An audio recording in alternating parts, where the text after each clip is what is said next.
Pete Alonso is set to be a free agent once again, but this time he is coming off of a great season.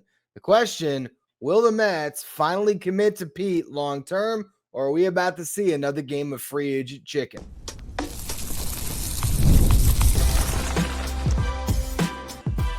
You are Locked On Mets, your daily New York Mets podcast. Part of the Locked On Podcast Network, your team every day. Hello to all you amazing Mets fans. You're watching Locked On Mets, part of the Locked On Podcast Network, your team every day. I'm your host, Ryan Finkelstein. I've been covering the New York Mets on this show since the 2019 season. This is the #1 daily podcast in the New York Mets. If you want to find any of my written work, you can do so over at justbaseball.com, where I work as the editor-in-chief. Today's episode is brought to you by Game Time. Download the Game Time app, create an account. Use the code LOCKEDONMLB for $20 off your first purchase. Well, here we are going into the offseason once again with Pete Alonso set to hit free agency. And the Mets, once again, having a big decision on their hands. Do they reunite with Pete Alonso and do it on their terms, try to get the best possible deal, and by the best possible deal, the shortest possible deal? Or do they finally pony up and give Pete Alonso the long-term contract that he has earned to be a Met for years to come? Obviously, by the way, I presented that. You can sort of tell where I am going with this and how I feel about Pete Alonso. I have been on the signed Pete Alonso train for literally years now, talking about contract extensions on this show, probably dating back to even the 2020 or 2021 seasons after that rookie year that he had. I mean, I have always thought that this was a guy the Mets should commit to long-term because he is the best power hitter in franchise history and a guy that I think has largely done everything right when it comes to being a star player in New York. He has posted day in, day out. He has put up his numbers. He has not embarrassed himself in any way. He has been a good teammate, a good figure in the community. I just think Pete Alonso is everything you'd want in a homegrown star. And so I've always felt like the Mets should commit, but there's still the big question about this core and locking yourself into a group of players that ultimately have not gotten the job done. Now, this was year one of the Juan Soto era, but Francisco Lindor has been here since 2021. Pete Alonso has been here since 2019. Brandon Nimmo long before that, but really an established piece of the Mets big league roster since the 2017 season, 2018 season. I think it was 2017 was his first real, full year as a starter for the Mets. These guys have been around for a while and they haven't gotten to the mountaintop. So locking up Pete Alonso means locking yourself into this grouping, but does that really mean you should shy away from signing what was your second best hitter this past season? And at times, Pete Alonso was your best hitter. He carried you in the early stretch of the season when Juan Soto was not at his best. It was Pete Alonso in April that had the best month of pretty much any hitter on the planet. And you look at the numbers when it was all said and done, 38 homers, 126 RBIs, and a career-high 41 doubles.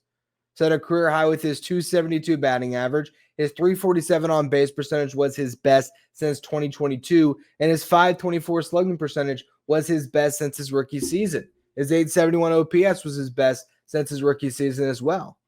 If you look at WRC plus, which is weighted runs created plus, a stat that measures hitters on a league average of 100. It's an all-encompassing stat. It takes into account the park factor. It removes that. It removes the defense. It just bottles down all of your offensive output to just a straight number. 100 is league average. Anything above that is obviously how much better you are than a league average hitter. Anything below that, how much worse you are than a league average hitter. And Pete Alonso's WRC plus for 2025 was 141. That made him a top 10 hitter in baseball. He was number 8 in WRC plus among qualified hitters. The production was there for Pete Alonso in a way that we haven't seen in a while. I mean, yes, Pete Alonso puts up good numbers every year when you look at the home run department and the RBI department. But when you look at the quality of contact, you can make a case that this was the best season of Pete Alonso's career. Because we all know deep down that while his 2019 season was a magical rookie season for Pete, and he set that record, you can never take it away from him, that was a juiced ball season where the baseball was flying, and Pete Alonso was a little bit of a beneficiary of that, putting up numbers that he's never been able to match. But if you look at the quality of contact, you actually could say that this was a better season in terms of how hard he hit the baseball and how consistently he hit the baseball hard throughout the year. This was better even than 2019. A career best expected slugging percentage of .592, a career best expected batting average of .288, and a career best expected WOBA of .399. Now, I'm not expecting you to know what WOBA is, but it's weighted on base average. And the best way to sort of dumb it down and just give you a general idea of what this stat is. WOBA is basically a stat that kind of meshes together slug and on base percentage, which obviously OPS does that as well. But weighted on base average, it's taking into account, okay, how many doubles did you hit? How many home runs did you hit? How many triples did you hit? And it's putting it all together with how much you got on base as well. Now, xWOBA is just the expected WOBA. So that's just telling you based on quality of contact, how hard he hit the baseball, what the result should have been based on however many balls are hit at that launch angle, at that exit velocity, how often is that a home run, a double, whatever it is. The computer spits out a number and it tells us this is a stat that'll measure the best hitters in baseball and projects forward the best hitters in baseball based on the quality of contact that they had in a given season. For Pete Alonso, his .399 xWOBA was the best of his career, and that ranked in the 96th percentile. In fact, if you look at all of these advanced metrics, he was in the 96th percentile or better in xWOBA, in expected slug, average exit velocity, which was 93.5 miles per hour, which was actually up 4 miles per hour from 2024. So 4 miles per hour gained in one season. That is a massive jump in average exit velocity, showing you how much more consistently he hit the baseball hard. You had his barrel percentage of 18.9%. That was in the 98th percentile in Major League Baseball. He had not cracked 15% with his barrel percentage since his rookie season, but he was over 18%, nearly 19%. In his rookie season, I don't even think he cracked 16. So it was still a big jump compared to that. His hard hit percentage in the 96th percentile in Major League Baseball at 54.4%. That was up 8% compared to 2024. His strikeout rate dropped. He went from nearly 25% to 22.8%. His walk rate dropped a bit, but that's just because he was swinging the bat more and hitting for a higher average. There was still some streakiness to his game because he had a bad month of April and a bad month of June, a .693 OPS in April, a .548 OPS in June. But the other 4 months, he was outstanding, a 1.132 OPS in April, a .920 OPS in June, a .925 OPS in August, and a .921 OPS in September. He set the franchise record for home runs in a Mets uniform and blew past it by 12. He's now sitting at 264 career homers, and he played 162 games for the second year in a row. Over the past 5 seasons, Pete Alonso has averaged 39 homers and 111 RBIs per season for the New York Mets. When you lay it out like that, when you talk about the quality of contact this past year, how he really did improve in a lot of ways as a hitter, when you factor in the fact that he's still only going into his age 31 season, and when you look at the market around him, which is what we're going to talk about next, there's no world where the Mets are a better team without Pete Alonso next season. I just don't see it. So if they bring him back, how does that fit?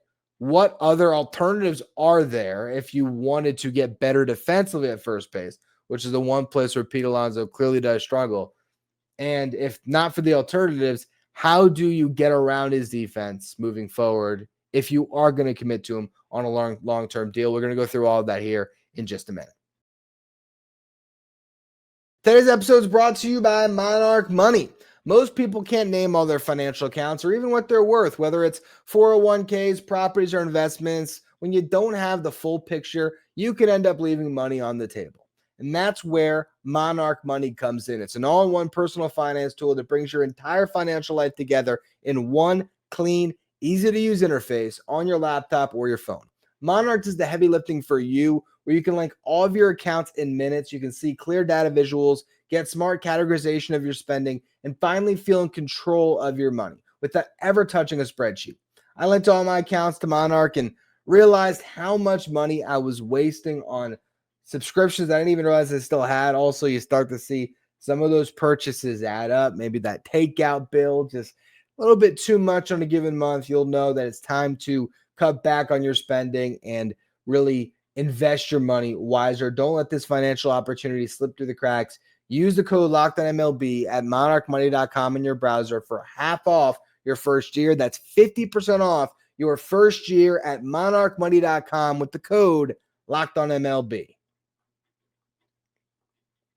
If you're watching on YouTube, do me a favor, hit that subscribe button to help us get closer to our next goal of 15,000 subscribers. We're creeping closer and closer. Really do appreciate all of you who continue to subscribe. So there's the one big issue with Pete Alonso.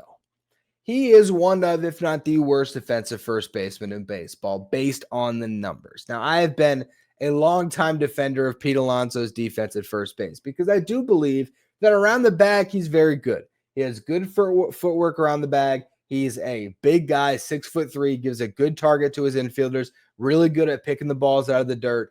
There are some things Pete Alonso does very well defensively, but he doesn't have much range, and he's got one of the worst arms in baseball. And he has the yips when it comes to throwing at first base.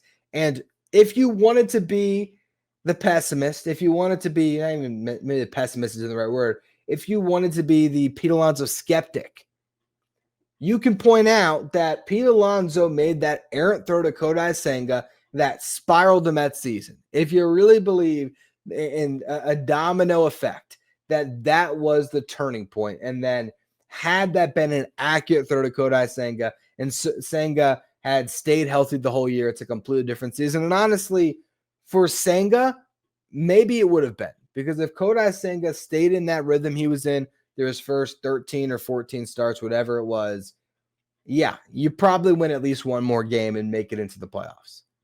But that isn't going to stop Tyler McGill from getting hurt or Griffin Canning from getting hurt or Sean Manaea from being a disaster in the second half or David Peterson from being a disaster in the second half. I can't just boil down the season to one throw, but it is a fact that Pete Alonso throwing to first base has become an issue. If you look at what Pete Alonso has done defensively over the last couple of years, in 2023, he was actually a good defensive first baseman by the metrics. 6 defensive runs saved, 0 outs above average. Since then, minus 12 defensive runs saved, minus 17 outs above average. Over the past 2 seasons, nobody has been worse than Pete Alonso in those 2 metrics at first base. Now, if you look at a larger sample size, Vladdy's been worse over the past 5 years, but just barely. And ultimately, again, it's hard to shy away from the metrics and also just the eye test of what it looks like when he has to make any throw whatsoever. Now, at times, sure, he'll be able to turn that double play, but you're always a little bit surprised when he makes a clean, accurate throw to second base. Throwing home, even more of an adventure, and throwing to first base, again, that's the biggest issue. I mean, he doesn't have a lot of range, but if he gets to a ball, you're always anxious about what that throw is going to look like.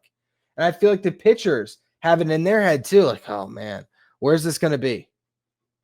And so that's something he can work on, and hopefully he can have a better defensive season. But he's never going to be able to clean that up all the way. I don't think Pete Alonso is ever going to hit that goal that he set out for himself to one day win a Gold Glove. Be amazing if he did.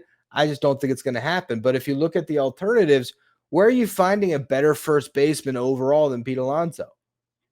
You have Rhys Hoskins, Luis Ariz, Paul Goldschmidt, Carlos Santana, Josh Bell. That's most of the free agent market around Pete Alonso. And I left out 2 names, Josh Naylor and Cody Bellinger. Now, Bellinger, I am very intrigued by the possibility of the Mets signing him because of his ability to help them defensively in a lot of spots. Whether that's any of the outfield positions they have, he can be your stopgap in center field until Carson Bench is ready to take over. He can play right field and push Soto to DH. He can play left field and push Nimmo to DH, and you probably have him all over the place to help everybody get off their feet a little bit. And when you want to, you can play him at first base instead of Pete Alonso as well. So Bellinger makes a lot of sense for me as far as a free agent for the Mets to pursue, but I don't think that's an alternative to Pete Alonso. I think that's in addition to Pete Alonso. If you're just signing Cody Bellinger to be your first baseman, for one, you're not really getting the most value out of him because he is more valuable as an outfielder than as a first baseman just by virtue of the outfield being a more valuable defensive position. Also, if you had Bellinger replacing Pete Alonso, your offense is going to take a step back. Bellinger had a good season with the Yankees, but he's not Pete Alonso. He is not the slugger that Pete is. He's not the run producer that Pete is. I don't even think he's even the pure hitter that Pete Alonso is, to be completely honest with you. Now, Josh Naylor, he hit 295 this year, and he is a better defensive first baseman than Pete Alonso, but he's 28. And so he might be looking for a 6-year deal. And do you really want to commit to Naylor so you don't commit to Pete? Naylor's only had 130 home run season in his career. And yes, he stole 30 bases this year, but I wouldn't count on that being a thing moving forward. Maybe it is. Who knows? You look at the options, and there is not a better one than Pete Alonso. And internally, you're talking about Mark Vientos, and it's hard to count on him to just be the full-time first baseman after the season that he just had. And Ryan Clifford is a top prospect you have who is in AAA, but is he ready to be your starting first baseman in 2026? And it's still a prospect. You don't know what he's going to actually be in the big leagues. To me, you have to sign Pete Alonso. And hopefully you can support him better by getting a really good infield coach. I talked about the Mets potentially hiring Ron Washington. I think that'd be an amazing hire for this team. I think he'd help Pete Alonso a lot over at first base. I really do. I think what you should do is you should sign Pete, and then you should also tell Mark Vientos, you're no longer a third baseman. And assuming you're keeping Vientos and not trading him, which we talked about a little bit on yesterday's show, if you want to check that out, I went through all the different players that could be moved this offseason. But if you keep Vientos, you have him work on first base all offseason. And ideally, Mark Vientos hits enough to warrant being a starting player for the Mets in 2026. And ideally, he learns first base well enough that eventually he can push Pete Alonso to DH and Vientos as your first baseman, because he's not going to have the same issue throwing the baseball. Vientos is a can of an arm, and I don't think he'd have any issue with just making that throw to a pitcher, covering first. He also would be great at turning the double play. He'd be great coming home with it as well. He has a very strong arm, and the range that he has, while limited, I think it still would probably be, if not better than Pete Alonso, at least the same. So if he erases the arm concern, has the same range, if he can just learn the footwork around the bag and can be the same level of a receiver as Pete is, picking baseballs and just being a big target, which he's also 6'3", then that could be the best possible solution. Vientos ends up being your first baseman, Alonso's your DH. The other option, you teach Juan Soto first base. And I think that's still a couple years away from actually being a reality. I think for now, they'll probably just keep on running Soto out there in right field. But that is one way that you could really improve your defense, because the best way to make this team better defensively is to get Soto out of right field. That's going to be that's going to be of a much bigger impact than just moving Pete off of first. But again, when you go through the options, I just don't see a better one than Pete Alonso at first base next season, because it's still a stretch to think that either Mark Vientos or Juan Soto would be a better defensive first baseman in an offseason than Pete Alonso, who's been playing the position now for 7 seasons. You can go out and sign Kyle Schwarber to be your DH, but he's 2 years older than Pete Alonso. I think if they sign Schwarber, that's going to end up with Pete Alonso in Philly. That's how I think that would work out. And again, it doesn't solve your first base defense issue. What, are you going to sign Schwarber and Carlos Santana and think that makes you a better team? Maybe, but if that was the case, if it was just about getting a Carlos Santana or a Paul Goldschmidt to play defense for you at first, you might as well just keep Pete Alonso at DH and get one of those guys. But I don't think that's how you actually make your team better. I really don't. I think the Mets have to bring back Pete Alonso and probably play him at first. The question is, how long can he play first? And how long do you have to sign him for? That's where we're going to close the show here in just a minute, going over what I believe a fair contract is for Pete Alonso and the New York Mets. Today's episode is brought to you by Game Time. If you want to go to a live event, Game Time is the place to go to get those tickets, especially last minute. Whether we're talking about a concert, whether it's a comedy show, or maybe you want to watch your NFL team on Sunday, maybe you want to get to a playoff baseball game, or when the NBA season starts, maybe you want to head to an arena and check out your favorite basketball team. Game Time is going to get you right in the middle of the action. And they're going to give the advantage back to fans because Game Time is fast. It's easy. It's backed by the Game Time guarantee. So you're always going to get 100% authentic tickets delivered on time and at the best price. Plus, all fees are included. So the price you see is the price you pay. There's no hidden taxes or fees. You see it all there when you are looking at the seat map to see which ticket you want to buy. Also, you can look at zone deals where you pick a section and Game Time picks the seats for you and you can save big. Honestly, it's the fastest, cheapest, and least stressful way to get your tickets. At least that's my experience. If you want to download the Game Time app, create an account, and you use that code LOCKEDONMLB, you're going to get $20 off your first purchase. Terms apply. Again, create an account. Use that promo code LOCKEDONMLB. That's LOCKEDONMLB for $20 off. Swipe, tap, ticket, go. Download Game Time today. If you're an everydayer that always tunes into the show, make sure you become a Locked On Mets insider. That's our texting service where you get updates from me. Anytime news breaks from the Mets, you can ask me questions anytime. You can take part in our Locked On Mets signed photo giveaways. If you want to be a Locked On Mets insider, find a link in the episode description. Go to subtext.com/LockedOnMets. Now, for those of you who watch SNY, you might have seen Jim Duquette go on recently and give you what he thought Pete Alonso's contract's going to be. He said 5 years, $175 million, which is a whole lot of money to keep Pete Alonso long-term. That's $35 million per. My assumption is he got that number by looking at Vladdy's contract because Vladdy basically got $35 million a year, and he got that over a 14-year deal. So giving Pete Alonso a 5-year deal at that number, that doesn't sound too crazy, does it? Well, Pete just made $30 million. Well, it was essentially a 1-year deal, but it was technically a 2-year deal with an AAV of $27 million because it was a 2-year, $54 million deal. He had that $24 million play option that he already said he will not be exercising for the upcoming season. So as you look at the market, what is Pete Alonso worth? First, you have to figure out what teams are in on him. And it's the exact same thing we were talking about a year ago ad nauseum, where we did so many shows saying, okay, if Pete's not coming back to the Mets, where is he going? Well, I just did that exact same exercise again, and I can't figure out another team.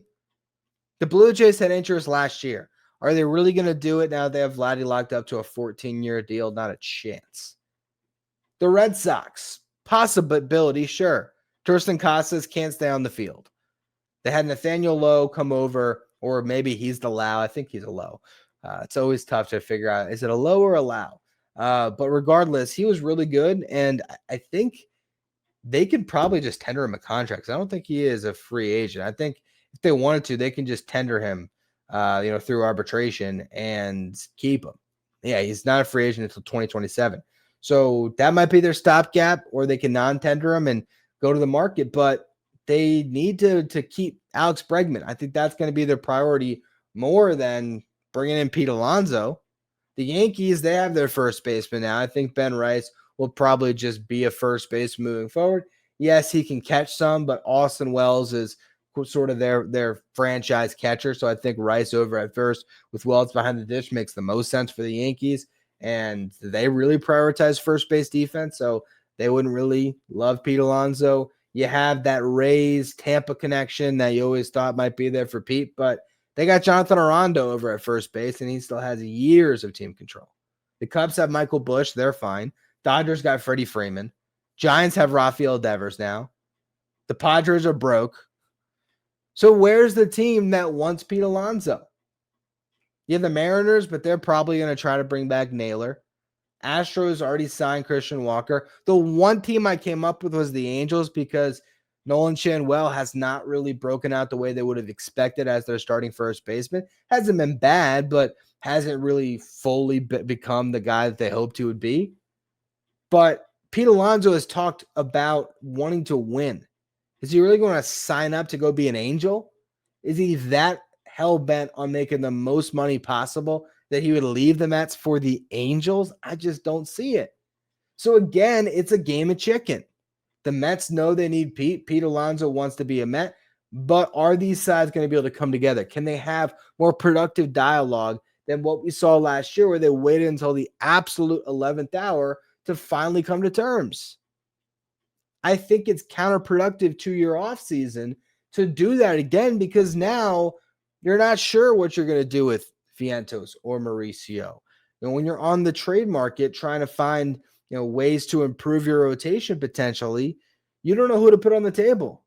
What happens if a team is dying for Ryan Clifford? Ryan Clifford could be the headlining piece in a trade. And if you have Pete Alonso locked up, you don't really care about trading Ryan Clifford because you have your first baseman already in place. Yes, Ryan Clifford could technically play right or left, but most likely he's going to be a first baseman in the big leagues. Now, if you have Pete locked up, it doesn't mean you have to trade Clifford, because Pete Alonso can still be your DH. I just don't think that the Mets are better off without Pete Alonso. I just can't get around that. And I don't think that there's any harm in locking him up to a 5-year deal. 5 years, $175 million. That's a little rich. Unless you are just getting a ton of deferred money in that contract to lower the AAV, maybe. To me, the number that sounds right, that feels right, is 5 for $150. $30 million per. Last year, I said the number would have been 6 for $150. And that was $25 million per, just an additional year. Now, with the season that he had, do I think that you can lock him up for $25 million per season? Only if it's a really long-term deal, which I don't think the Mets are going to want to go to a 7 or an 8-year deal for Pete Alonso. But a 5-year deal lines him up with Brandon Nimmo. So that's your window. You have a 5-year window with Nimmo, Alonso, Soto, and Lindor, probably as your 4 highest paid players. And you could say, well, wouldn't you want to get another star-level player? Wouldn't you want to be able to be in the market? When the time comes when a player is worth it to go all in on, yeah, maybe something would make sense at that point in time. Maybe you would just go to a crazier payroll at that point in time, or who knows? But I'm looking at Elly De La Cruz, for example. He's not a free agent until 2030. 2030. So that's what? 26, 27, 28. That's 4 years right there. That's pretty much Pete Alonso's contract. And the only reason why I mention Elly is because I believe he's represented by Scott Boras. So good chance he gets to free agency. I know Gunnar Henderson also represented by Boras, and he is a free agent in 29. So I don't see the impact free agent over the next 3 years that really even makes more sense than Pete Alonso. And if you want to say Kyle Tucker, the only way that would make sense is if, for one, Steve Cohen's crazy, because that's a lot of money to invest in your team. And Kyle Tucker's probably going to want a 10-year deal. Who knows? You could put Tucker in right and DH Soto. And yes, that would be a better team. That would make the Mets better probably than bringing back Pete. But it's not really realistic. 5 years, $150 makes sense to me. And I don't think there should be a lot of concerns about the core of Alonso, Nimmo, Soto, and Lindor. That wasn't the problem this past year. The Mets are one of 5 teams in Major League Baseball that had 4 hitters that hit 25 homers or more.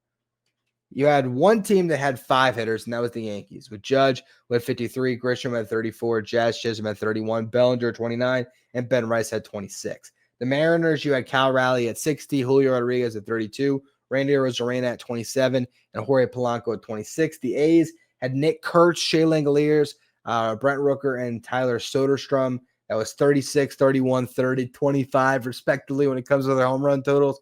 And then the Angels, surprisingly, with Joe Adell at 37, Taylor Ward at 36, and they had both Mike Trout and Zach Neto hit 26. But it's a rarity to have 4 hitters get 25 homers in a season. The Mets had that with Soto, Alonso, Lindor, and Nimmo. I don't think that core was the issue. I really don't. And in particular, Pete Alonso certainly was not the issue this past season. You will be a worse team without him. So give him the contract to make him a near lifelong Met. I think Pete wants to play for another 10 years. He said he wants to play until he's 40. Well, give him the first half of that decade now and figure out the rest of it later. If Pete Alonso is still hitting when he's 35 years old and Juan Soto is now your first baseman and you have the ability to make Pete a lifelong Met and let him chase 500 home runs in a Mets uniform, awesome. But for the next 5 years, I think he's going to be squarely in his prime. I still think he has 5 more good years in him. And if he can keep up what he's been averaging, which is 39 homers and 111 RBIs a season, he will be your franchise record holder in RBIs by the end of that contract. And I mean, let's just do the quick math here to close out the show. 39 times 5. That would be 195 plus 264. By the end of that deal, Pete Alonso would be at 459 homers if he keeps up what he's been doing. So he would be knocking on the door of 500. He's too important of a player for the Mets to say goodbye, in my opinion. And I wouldn't be scared of signing him for a 5-year deal. And I don't think $30 million a year is too much. Ideally, maybe you can get him to take some deferred money that brings that AAV down a little bit. But honestly, if it's not a 6 or a 7-year deal, if you can get him for a 5-year deal, I just think you do it. I would float 150 to Pete Alonso right now and just try to get it over with. Or obviously you can't do it right now, but after the season ends, you have 5 days to negotiate with him. That's what I would do. I would just say, hey, let's just get this over with. We want you to be a Met. You want to be a Met. This is a fair contract. You made $30 million this past season. Let's do that again 5 more times. And then we'll figure out what's next when we get there. And I think Pete Alonso might be willing to take that. Now, would Scott Boras want to hit the market and do the whole song and dance? Maybe. But I don't think there's a team out there that would top that offer, but I think it's a fair one. So that's where I'm at. That's what I think the Mets should do. We'll see what happens here. Only thing I can say is I really hope this isn't a long, drawn-out process again. These two sides should know that they need each other, and they should make sure they get a deal done without straining their relationship or just going through that whole long charade again. It was drawn out. It was agonizing. Last thing you need is Steve Cohen pissed off at another fan event. So let's get a deal done early, guys. Let's get everyone into that room right away. Let's not wait. Let's not drag everything out and make Pete Alonso a Met for the next half decade. And then you can figure out what's next years in the future when you have way more information. That's where I'm at with it. We'll see what happens. On tomorrow's show, we're going to do this same exercise, but with Edwin Diaz. Are the Mets going to give Edwin a new 5-year deal? What does that look like? We'll be talking about all of it on tomorrow's show. Make sure you follow, rate, and review wherever you get your podcasts. If you're watching on YouTube, do me a favor and hit that subscribe button. Help us get closer to our next goal of 15,000 subscribers. If you want to be a Locked On Mets insider, find a link in the episode description or go to subtext.com/LockedOnMets. Thank you for making Locked On Mets your first listen, your first watch every day. Now for your second watch, check out Locked On MLB Game Night, the show that'll take you through all the action in Major League Baseball with insight from our local experts and league-wide experts that'll take you through all the games. Find Locked On MLB Game Night on the Locked On MLB YouTube channel as well as the Locked On MLB podcast feed.